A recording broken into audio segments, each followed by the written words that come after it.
نحمدہ و نصلی علی رسولہ الکریم اما بعد اعوذ باللہ من الشیطان الرجیم بسم اللہ الرحمن الرحیم السلام علیکم ورحمۃ اللہ وبرکاتہ۔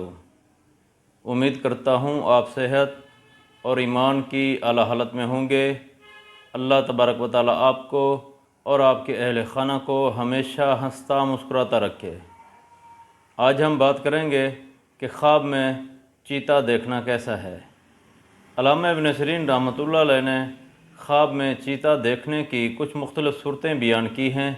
ہر صورت کی الگ الگ تعبیر بیان کی ہے۔ مثلاً خواب میں چیتا دیکھنا، خواب میں چیتے کو مار دینا، خواب میں چیتے پر خود کو سوار دیکھنا، خواب میں چیتا پکڑنا یا خواب میں چیتے کا گوشت کھانا۔ اگر آپ ان صورتوں کی تعبیر جاننا چاہتے ہیں یا ان سے ملتی جلتی کسی اور صورت کی تعبیر جاننا چاہتے ہیں تو اس ویڈیو کو آخر تک ضرور دیکھیں۔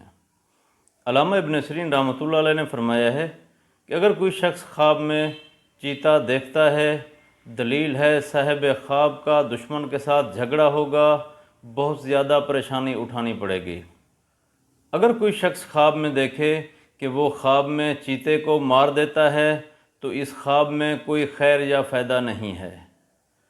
اگر کوئی شخص خواب میں دیکھے کہ وہ خواب میں چیتے پر سوار ہوا ہے، دلیل ہے خواب دیکھنے والا شخص دشمن پر فتح اور نصرت پائے گا، بلند مرتبہ ہوگا، عزت اور بزرگی پائے گا۔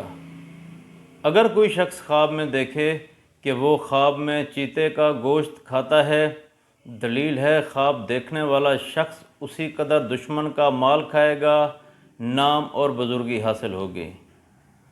اگر کوئی شخص خواب میں دیکھے کہ وہ چیتے کو پکڑتا ہے، دلیل ہے صاحب خواب کی کسی دشمن کے ساتھ ملاقات ہوگی۔ اگر خواب میں دیکھے کہ چیتا بھاگ گیا ہے تو دلیل ہے صاحب خواب سے دشمن بھاگ جائے گا۔ ایسے شخص کو چاہیے کہ وہ صدقہ دے۔ اللہ تبارک و تعالیٰ سے دعا ہے کہ اللہ تبارک و تعالیٰ ہمارے خوابوں کو ہمارے لیے باعث رحمت اور باعث برکت بنائے۔ السلام علیکم ورحمۃ اللہ وبرکاتہ۔